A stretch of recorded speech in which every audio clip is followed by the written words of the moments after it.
Good morning. I am John Moosey, Matanuska-Susitna Borough Manager. Thank you very much for coming.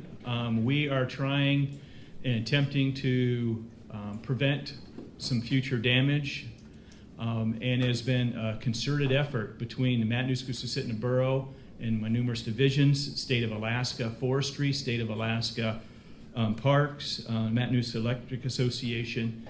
And so what we're trying to attempt to do is inform the public on potential danger and provide resources and help so homeowners can take advantage of those services. So first, speaking today is our Director of Emergency Services, Ken Barkley. Good morning, Ken Barkley. We just wanted to make the community aware of the fire hazards over the holiday and also what the borough is doing to help mitigate those hazards. We're asking that the public adhere to the safe burning practices, follow the guidelines, make sure you have proper area, proper clearing when burning, and make sure you have water on site. We just ask that exercise safety during the holiday. We know there's going to be a lot of tree falling and burning and campfires. We're just asking you to follow the guidelines, and if you have any questions, we'll have several links that you can go to with questions and what to do with the wood and debris. Up next, Natural Resource Manager Ray Nix. My name is Ray Nix, and I work in the Community Development Department of the Mat-Su Borough. And the borough's been actively engaged with the Spruce Bark Beetle Task Force for several months. We've came together as a group and identified different problems and some possible solutions to that. We've been cooperating with various private, state, and local agencies. So what we're doing right now is phase one of the assessment. We're trying to make possible locations available for spruce bark beetle slash to be delivered in several different locations throughout the borough, which was somebody else will describe those in detail. And what that does is that helps us to reduce the fire hazard on people's properties and on borough property too. So that's the first part of this is to get the message out, have a central location where the information and the resources can be given to the public, so that you have the information you need to do what you need to do to defend your property and help us defend ours. And next was Aaron Leaders with Mat-Su. Aaron Leaders, Mat-Su Borough Solid Waste Division. The Mat-Su Borough has identified the following locations for Mat-Su Borough Spruce Bark Beetle Kill disposal sites: the Central Landfill, Big Lake Transfer Station, and the Sunshine Transfer Site. Mat-Su Borough Spruce Bark Beetle Kill disposal sites are available for Mat-Su Borough residents, and you can find detailed information about site locations, hours of operation, conditions of use for all locations at the Mat-Su Borough Solid Waste Division Facebook page, the Mat-Su Borough Facebook page, and by visiting matsugov.us/sprucebeetle. We'd like to remind everyone that all solid waste locations are closed Memorial Day, Monday, May 27th. Next speaking is Philip Leidenberg, Fire Manager Officer, State of Alaska. Thanks, Aaron. Phil Leidenberg, State of Alaska Division of Forestry. I'm the Fire Management Officer for Anchorage Mat-Su / Southwest. And just like to echo Director Barkley's message, fire safety this weekend and throughout the rest of the summer. If you're out camping, recreating, just the basic fire safety practices, adequate clearing around your fire ring, not leaving the fire unattended, and when you do leave your campsite or your recreational area, that you put the fire out and cold out. And then on the other side, if you're at home doing some cleanup in your backyard, removing any of the dead spruce or yard type debris that you will get during the summers, just to have a burn permit. If you're doing that yard clearing and that, it requires a burn permit. You can get those through the State of Alaska Division of Forestry off of our website. You can get those at most of the fire departments here throughout the borough, and then at our Division of Forestry office on 101 Airport Road. So have that permit, follow the conditions on the permit, and then make sure you call in before doing any burning to find out if it is in fact an open burning day or if burning is closed. There are areas of the state that are currently under fire suspensions. We're not under a suspension here in the Mat-Su Borough as of yet.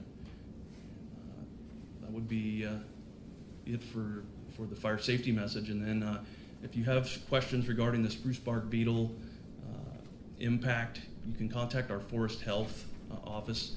That's found on the Division of Forestry's website, and Jason Moan is our go-to for the forest health questions there. So with that, I'll turn it over to Stuart Leidner, State Parks. Good morning, Stuart Leidner, Alaska State Park Superintendent for the Mat-Su region. And per Director's Order 298, we have 2 campground closures at this point.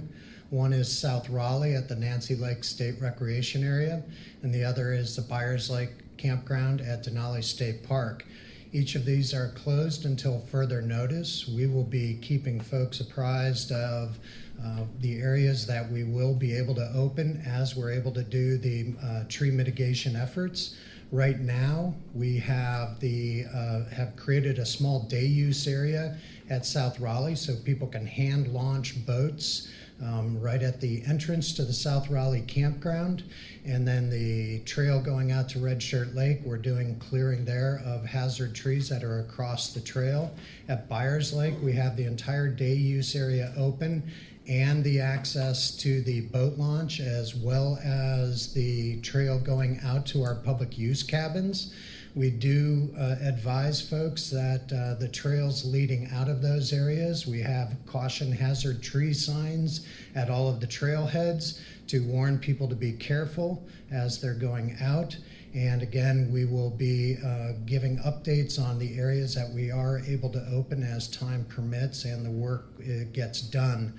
Right now, we also have commercial use operators who have canoe rentals and kayak rentals at both of those locations. So we are trying to encourage the public to be out recreating at those locations. But we do say that you need to be extremely cautious within those areas, and the campgrounds are closed, and that will be enforced by our law enforcement rangers.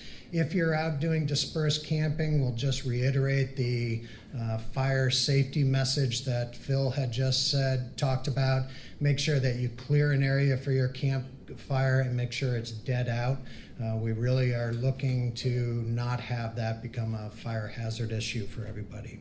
Next up, Jennifer Castro, Public Affairs Manager with the Matanuska Electric Association. Hello, I'm Jennifer Castro with Matanuska Electric Association. And first off, MEA would love to thank the local and state agencies that have been collaborating with us to tackle this issue and figure out how we can proactively get a handle on it. MEA has been proactive on mitigating danger trees and especially removing spruce bark beetle kill trees that pose a threat to our power lines and operations throughout our service territory. We currently have our in-house clearing crews dedicating about 75% of their time to address danger trees and spruce bark beetle kill trees within our right-of-way clearing. And we've also been working with our members to access property for danger trees that may be out of our traditional right-of-way, but the danger trees that pose a threat to our power lines and electrical systems. Our areas of focus have been the northern Trapper Creek area and along Hollywood Road near KGB. So far, MEA clearing crews have cut more than 1,200 spruce bark beetle kill trees in these areas, and we anticipate to be doing a lot more this summer. Our biggest goal with clearing vegetation and danger trees is to eliminate any hazards that could ultimately cause an outage. And so it's very helpful for us to receive reports of danger trees from our members. And so just to make clear what a danger tree is, it's not necessarily just a big overgrown tree in your yard, but it's specifically a tree that is structurally unsound, located on or off the right-of-way that could come into contact with our power lines by growing, falling, or swaying into an energized line. So to report a danger tree, MEA members can visit our website and mea.coop and fill out a danger tree report. If they need assistance filling out the report, they can contact MEA's clearing department at 761-9269. And then, of course, the other major important safety consideration is if you see a tree in contact with a power line, do not touch it. The tree could be energized. And so if anyone sees that, we want them to call MEA immediately at 761-9386 to report a tree in contact with a power line. Do not try to move or remove that tree yourself. Obviously, it poses a huge safety danger, and so we want to be able to respond to that and safely remove that tree. So yes, thank you so much for the opportunity to talk about these issues today. And again, any MEA members that have concerns of danger trees in or out of our right-of-way, please get a hold of MEA, and we would love to come tackle that issue for you.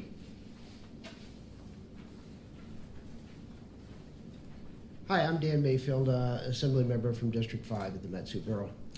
I'm a fortunate man. I have a modest home on the north shore of Big Lake and some awesome picture windows that look south across the lake, probably one of the most beautiful scenery sections of Big Lake. And I look across a vast forest area. Over the last couple of years, that forest has turned red. And so, I look at that and I think back to the Miller's Reach fire and the Sockeye fire and the conditions that were prevalent just before those fires. Very dry conditions, lots of fuel, and now the spruce bark beetle kill has exacerbated the fuel load and made that worse. So I really resolved myself to never having a wildfire in the Mat-Su Borough again. And so that's why I really think it's so very important that we enter into this partnership with Division of Forestry, State Parks, the Borough, and MEA to address our wildfire concerns. I spent much of my life, my professional life, in the claims department for a major insurance carrier, and my job was to restore people's financial loss, and we did that well. But what we could never address was the emotional loss that people have from fire, and that's so very, very important. The Miller's Reach fire was about 37,000 acres, I believe, and 350 homes. You can't imagine the emotional loss and the physical and the financial loss that occurred from that. The Sockeye fire had about 100 structures, I think 55 homes, 7,200 acres, and these are just things we need to protect against, and we know that we don't want to experience that again in our future. So again, thank you for the partners, and let's just resolve ourselves to never having a wildfire happen again. And I just urge the public to remove those spruce bark beetle kill trees and dispose of them properly so that the fuel load isn't out there. Thank you. Oh, our Honorable Mayor. Thank you. Good morning, everybody. It's a pleasure to be here, and this certainly is a timely meeting and to let people know throughout the Mat-Su Borough Memorial Day weekend, obvious use of fires and things like that. It's the 4th anniversary of the Sockeye fire, as Senator Mayfield mentioned. Senator Bobie's here with me. She's from District 7. Of course, the great enormity of the forests are in District 7. The Mat-Su Borough is huge. I'm not saying that there's not other areas that are extremely affected by spruce bark beetle. If you fly over, go out to Squentin, all the way to Squentin. So the borough basically is from here all the way to Squentin, all the way up the Broad Pass, both sides of the road, all the way across the Big Sioux River. And when you fly over those forests, the damage is just incredible to see. I don't know what the estimate of the percentage, but it's got to be getting up over 90% for sure. My place, I have 12 acres basically. I've taken out about, I'd guess, 150 to 160 spruce myself with a John Deere dozer and help with chainsaws. It's a tremendous amount of work. My goal is to try to get the new growth, reforest going. It's just unimaginable how much work it is. And so we're facing a huge task here in the state of Alaska in the Mat-Su Borough. So I really welcome everybody's efforts to work on this problem. The Southeast Susitna Management Plan, which is a state plan, shows where all the forests are in the state of, and the great majority of the forests are state of Alaska, not the Mat-Su Borough. We do have a substantial portion of forestry, but it's state of Alaska. And if you look at that Southeast Susitna plan, it'll lay it out. Several years ago, and I think there's something that we should renew. Several years ago, there was a plan down in Juneau to make a lot of this forest state forest and to manage it as a state forest. And I think we should really seriously take a look at that, because I think you'd be able to manage this spruce bark beetle problem more doing that, or better. And so I think that's an opportunity. Speaking on Byers Lake and Raleigh Creek, it is very sad to see that those two campgrounds, especially at the start of tourism season, are being closed. And so I'm glad to see Mr. Spolten here from the governor's office and Mr. Moosey. I hope we could work. You know, there's $2 million coming from federal government. I hope we could prioritize those two to get professional people in to clear whatever needs to be cleared as far as the spruce, and get those campgrounds open within, I would hope by mid-June, certainly July 1st at the latest. And so I think we should make those top priorities, because that's just part of the tourism economy that is so beneficial to the Mat-Su Borough and the state of Alaska. And it is very sad to have this spruce bark beetle problem, but it's here. We can't get away from it. So what we do now is just work as hard as we can to manage it. And it is fire season. You know, when the sockeye fire started, it was about 10 days or 2 weeks prior to this, 75 to 85 degrees. And a couple times it popped over 90. And then the winds were coming up 2 or 3, 20 miles an hour the day the sockeye fire started. And, of course, we know what happened then. The same with Miller's. They were all human error. They were all caused by humans. And so that's something that we have to really watch and be careful of, and get it out to the folks that are out enjoying themselves on Memorial Day weekend, that it's humans that cause these fires. And so, and once it gets going, then it's a lot. You got to thank our fire department people and everybody from the state and the Mat-Su Borough fire divisions that they knocked that sockeye fire down that night. Otherwise, it would have really been a big one. And of course, in Miller's Reach, we know what happened there. It just got going, and boy, it was virtually impossible to stop. And so this is a very serious thing for the Mat-Su Borough, and I'm just really pleased that we have all these partnerships with the state of Alaska to work on this problem. So thank you for everybody coming, and everybody enjoy Memorial. I don't want to scare you off. Memorial Day weekend and we will have a ceremony down at the Veterans Center. Anybody wants to come on Memorial Day, the new one down in Wasilla, and so let's celebrate that. So, Mr. Moosey? Yeah, can we have our speakers come back up for question and answers? I'd actually like to get individual interviews outside. That's just me. That would be acceptable. Okay. $25 an interview. $25 an interview. I work in TV news.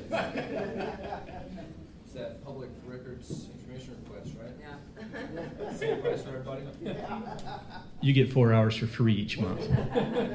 We'll take a few questions. Everybody has any questions, though?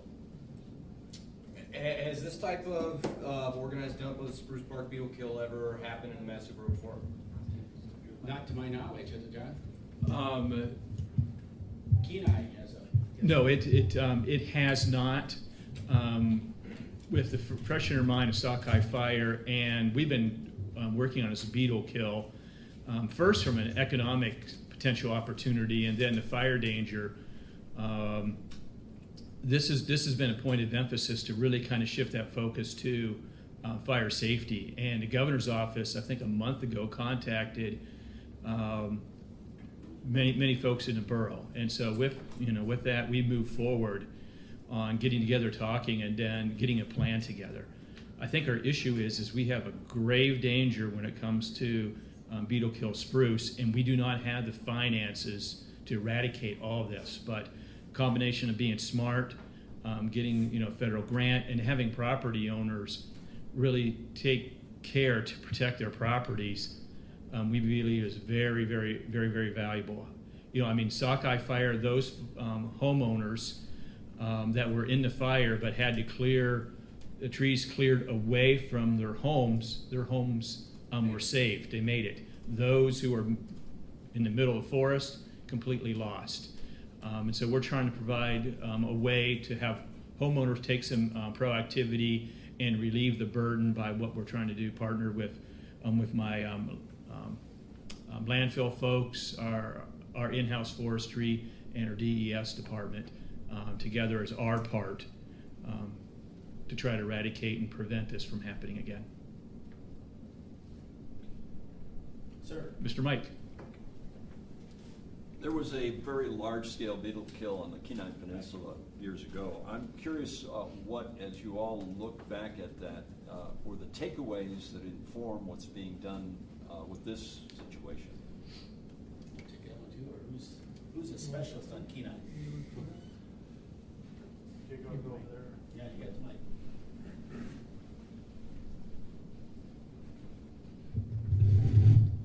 So I personally wasn't involved with the beetle kill issues down in Kenai, other than fire response and responding to fires in that.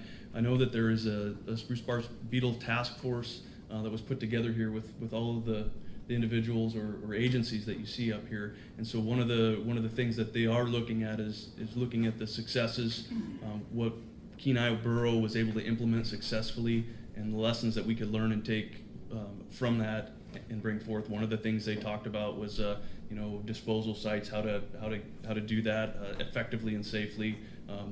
Yesterday, Dan Gavoni from State Fire Prevention was talking about one of the things they did there was acquire a curtain burner so that we could burn safely and also not impact air quality. So there's a number of issues that and lessons that the Kenai North Star Borough was able to learn from that, and definitely the Spruce Beetle Task Force is looking at that. Thank you. Can I just give 3 minutes of education? Yes. I would love that. Take, Joe, use the mic. Introduce yourself too. Yeah, my name's Joel Stefanski. I'm a 35-year resident of the Matsu Borough, and I am a 1981 graduate of the University of New Hampshire in forestry. I'm probably one of the few actual practicing forester arborists in the state. And I was employed with Matanuska Electric for 28 years as a foreman and a supervisor, since retired, now just tired doing beetle killing trees in my tree service. But there's a lot of information, bad information out there in the public. Number one, infestations have been since the beginning of time, and there's nothing on earth that can stop them. There's a lot of bad information. I'm out there in the field every single day, and people say, well, what can I do to stop the spruce bark beetle? Absolutely nothing. Infestations are going to run their course, whether it's the chestnut blight, the Dutch elm disease, the gypsy moth, the spruce bark beetle, spruce budworm. They're going to run their course, and there's nothing on earth that you can do. You got to. There's a lot of agencies here, and the infestation did happen in the Kenai. I was as early as 1984. I'd fly over Russian River into Seward. I would see everything brown at that time, and we have had infestation. I was starting work with MEA in '89, and before that, we did have a minor amount of spruce bark beetle trees in the Matanuska Valley in the 80s and 90s. But spraying, you just prolong the inevitable. The biggest recommendation you give to people is fertilizer and water. 832-16 fertilizer and water. That's the best thing you can do, and mostly on your younger trees. If you go back in time, these little critters have been in Alaska since the beginning of time, and they raise their head when you got warmer temperatures, warmer winters, and they've always been in the trees, guys. And it's just certain things that happen in Mother Nature that bring them out, and they're coming at us full force. There's one thing I agree with the pamphlet there, last paragraph was, utilize the stuff, guys. But there's nothing you're going to do to slow down the infestation. Be proactive out there. You're talking a really dangerous situation. MEA with their employees, they got the highest trained professionals in the industry. You're dealing with extremely rotten, dangerous trees, and the trees are falling down as we speak in the Traffic Creek, Byers Lake area as we speak. Just take a drive up Peasville Road along the highway, you'll see these trees this big long just busting in half to 30 feet up at the base. So it is a big concern for public safety, and I wanted to come here and scream and everything about spending money, but it is a serious problem and it's all affecting us. It's a devastation. You're right on. Best thing you can do is replant. I recommend every customer I have, every stump put 3 little spruce seedlings in there. This stuff has gone on since the beginning of time, guys. Hate to break the news that there's not much we can do. I hear all the time, well, you got to peel the bark. Well, the state, we have over 1 million acres infested in South Central now. And you can do all kinds of peeled bark and not utilize the wood. Utilize the firewood, and it makes beautiful boards, saw logs and stuff. But you're not going to stop Mother Nature, guys. I hate to put that on you. My formal education, 5 years, and we studied insect diseases. Any entomologists in the audience here? Any practicing foresters in here? I work for the borough. Okay. Okay. There's a lot of science here, and you got a huge task. And I also like to see, utilize. My big thing is when late Ted Stevens, Senator Stevens, he dumped $10 million into South Central. A lot of it some went into Matsu Borough, some went into Anchorage. Please utilize that money. That is taxpayers' money. Please make it very efficient. There's a lot of contractors out there that are very professional in what they do. And a lot of the money that Senator Stevens gave us wasn't always utilized to the best potential. And I just want to make sure that have guidelines. When this money comes in, I read the article from Senator Lisa Murkowski this morning, $2 million. Let's make sure it's used efficiently, guys, and have the right people do the right skilled task that deserves a very dangerous situation we have here. We don't need anyone being killed or hurt because they want to have the money in their pocket.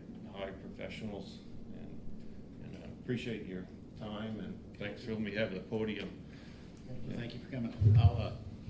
This gentleman when I first started taking down some of the spruce trees that are at my place, I got a little too ambitious for my capabilities, and I had 2 big spruce trees that are pretty close to these power lines, MEAs, and I started cutting them. Then I kind of realized they were going to come over back and probably hit those power lines, so he came out and did it right.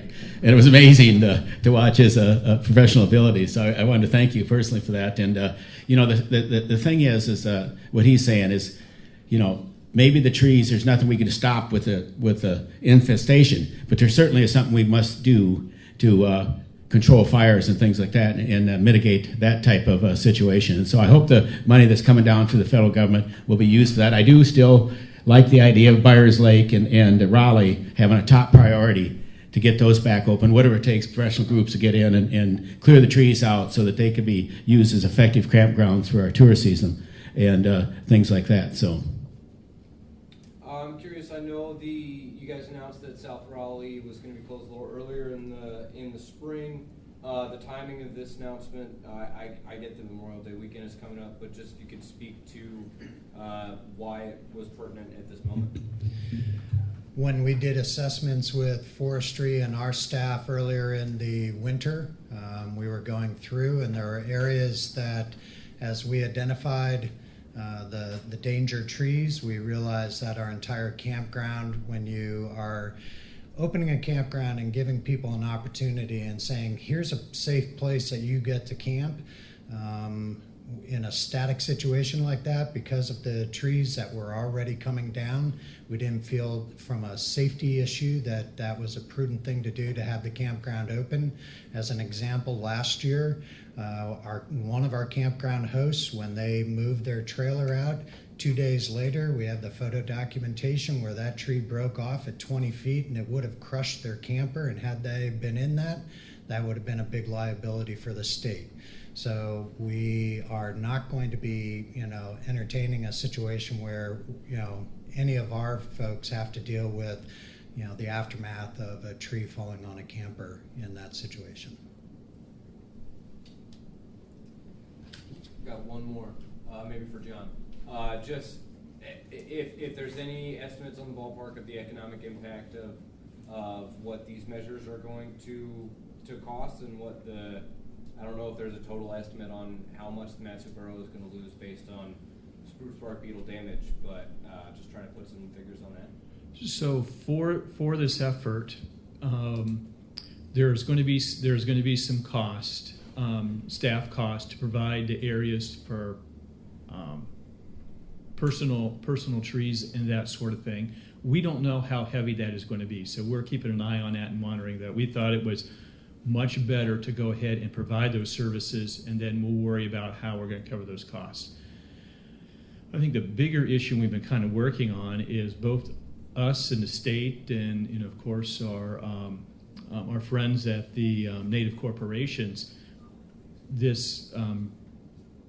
trees have a lot of value, have a lot of resale value that we're not going to be able to monetize. Part of that is because I'm going to say with tariffs and our efforts to get the product to market. Essentially, from my understanding, you got 5 years before there's absolutely no value left in a tree once it's hit. The clock is running really fast, and we're not going to be able to monetize those. I don't know how to calculate that other than it's really a lost opportunity cost for us. We have a whole lot more timber than Alaskans need, just like we have a whole lot more LNG than Alaskans need, but how cost effective can we get this out of the state of Alaska to monetize that has been a challenge since I've been here. I just want to comment on that too. The value of our forest, per se, even with healthy spruce, has never been extremely high as far as a commercial forest. That's been one of the problems of the Mat-Su borough. When you look at the disbursement of the spruce trees throughout this huge area, we're the size of Ireland or the size of, a pretty big area. And then District 7, and everything is on the roadless. A great majority of this is on the roadless part, out past the Big Sioux and past the Little Sioux, and that's an extreme challenge, just getting to some of this forest. So I guess we start on the road system, we start in our communities, like Mr. Moosey said, and work as best we can to prevent the forest fires, because once they start, the human cost, I think Mr. Mayfield mentioned, the human cost of a forest fire is enormous. 58 homes are burned in a Sockeye fire, roughly 6,000 acres, and of course the Millers was far bigger. But the human cost of the trauma it causes to people is enormous, and that's the thing we hope to avoid. And I've got just one quick question. Is there going to be a charge to bringing that woody material, and who can bring the material to the disposal sites? So at this point in time, there is going to be no charge for the spruce bark beetle kill trees and slash. We will inform the public when that ends. And anybody with a spruce bark beetle tree is eligible to bring it there. So residential, public of the Mat-Su borough. Yes. And we heard the dates and times it's on Sunday, I believe. It's posted. We do not have that memorized yet, but it's posted. Can Sherry speak to that? Sunday up at Sunshine is going to be 10 to 3 until we get a better idea of how many people are going to bring it in. We are already taking slash and everything else off at Big Lake and Central Landfill. We're open 7 days a week. So we do not know yet what the response is going to be, but there is some values for firewood.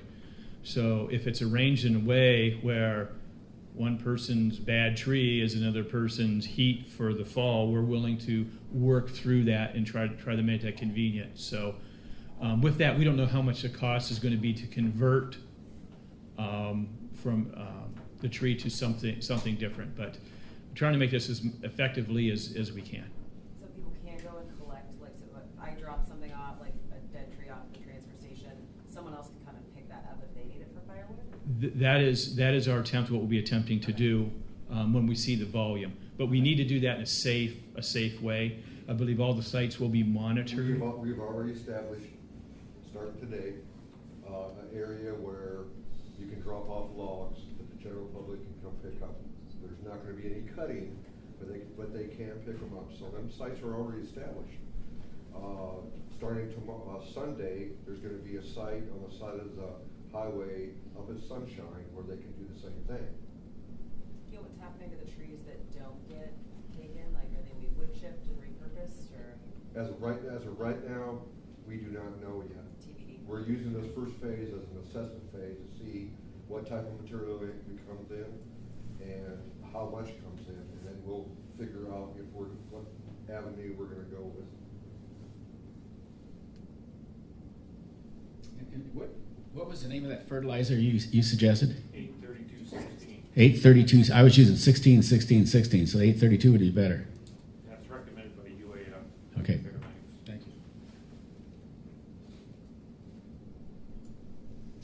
Okay, thank you very much. We will make ourselves, some of us will make ourselves available for Channel 11 for personal interviews.